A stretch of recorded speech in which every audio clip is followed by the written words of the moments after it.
Alright, mga kawiring, tuturuan ko kayong kung paano magkabit ng timer sa inyong mga gamit, mga kaibigan. Itong hawak mo ito ay timer sa washing machine. Ito ay hanapin nyo lang ito sa mga junk shop. Marami nito sa junk shop, mga timer na ganito. Ito ay magagamit natin timer na ito sa lutuan. Kung gusto nating i-timer yung ating electric stove. Halimbawa, aalis tayo ng bahay. Gamitan natin ng timer. Pwede natin gamitin to. Iset lang natin. Tapos alis na tayo. Kung susundo tayo ng ating mga anak, iset lang natin itong timer na to. Tapos iwan na natin yung ating sinasaing. Ipagbalik natin, hindi masusunog yung ating sinaing. Ngayon tuturuan ko kayo kung paano ang pagkoneksyon. Itong timer na ito ay yung 3-way to. Ito muna ituturo ko sa inyo yung 3-way. Nabaliktad yung kuryente niyan. Ito naman, pwede natin gamitin ito sa signal, ilaw. Naglilipat-lipat siya ng ilaw. Ano mga kaibigan? Ngayon tuturo ko sa inyo kung paano i-connection. 3 wire yan. Tapos yung isang wire ay nakapix na sa ground. Dalawang klaseng timer yan mga kaibigan. Ito yung nag-reverse. Nagbabaliktad yung polarity niyan.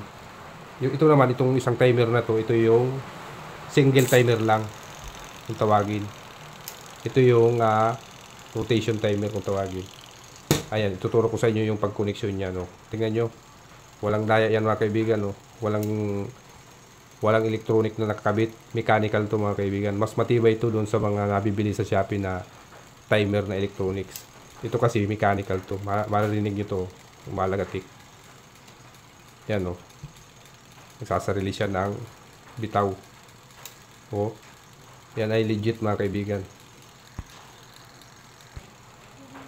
Aalisin ko muna guys yung mga connection para maituro ko sa inyo pa isa-isa yung wiring diagram mga kaibigan.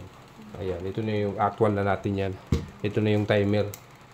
Ayan, ito na yung bumbilya natin, yung indicator para ma-identify natin kung alin yung common. Common, gustong sabihin yung supply. Ang supply niya guys ay kulay white.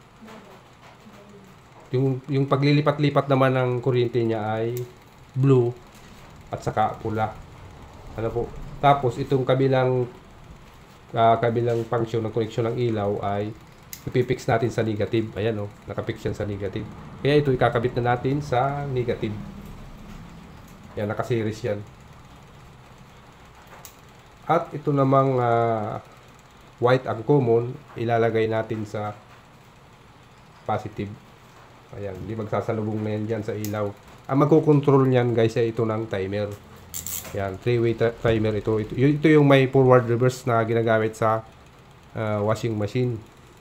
Ayan, ito na yun. Lagyan natin ng supply para legit. Ayan.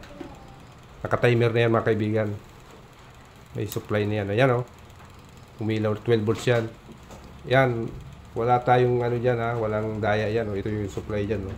Negative, positive. Ito na yung pinaka-mechanical timer natin. Yan na yung memory niyan, mechanical. Nagsasarili yan. Oh. Yun oh. Kusang umiilaw yan.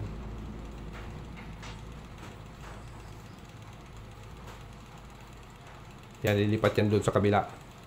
Ayan, at sana ay may natutunan kayo sa aking kaunting kaalaman. Ngayon, ituturo ko na naman sa inyo yung kasunod na timer. Ito yung sa forward at reverse. Ngayon, maglilinya na naman tayo nito ng single wire lang na timer. Ito yung magagamit natin ito sa mga lutuan, electric pan, washing machine, o kaya kung meron tayong mga halimbawa yung pwede din to sa plancha. Yung mga plancha natin na nakadirekta, pwede rin natin ito. Switch na ito, timer na ito. Ayan, magko-connection tayo ng single wire na timer. Yan na nga at magkakabit na tayo ng connection. Dalawang wire lang yan mga kaibigan. Isang fixed live at saka isang sa load. Ayan. Pagka units mo yan, automatic iilaw na. Pag marinig nyo maglalagatik yan, saka yan mamamatay mga kaibigan.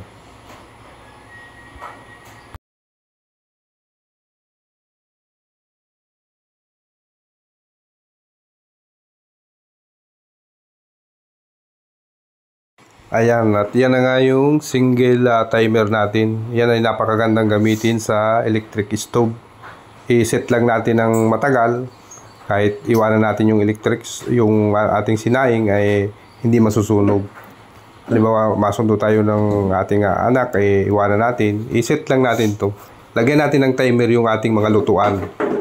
Pwede natin lagyan yung electric pan para kung gusto nating matulog agad at makalimutan natin na patayin, hindi mag-overheat. Lagyan natin ng mga timer na ganito. Napakaganda nito mga kaibigan kasi mechanical yan. Hindi basta-basta nasisira. Ayan o. Alright, maraming salamat sa pagtutok. Huwag kalilimutan i-subscribe ang aking channel, Torres the Electrician, at mag-ingat po tayo lahat.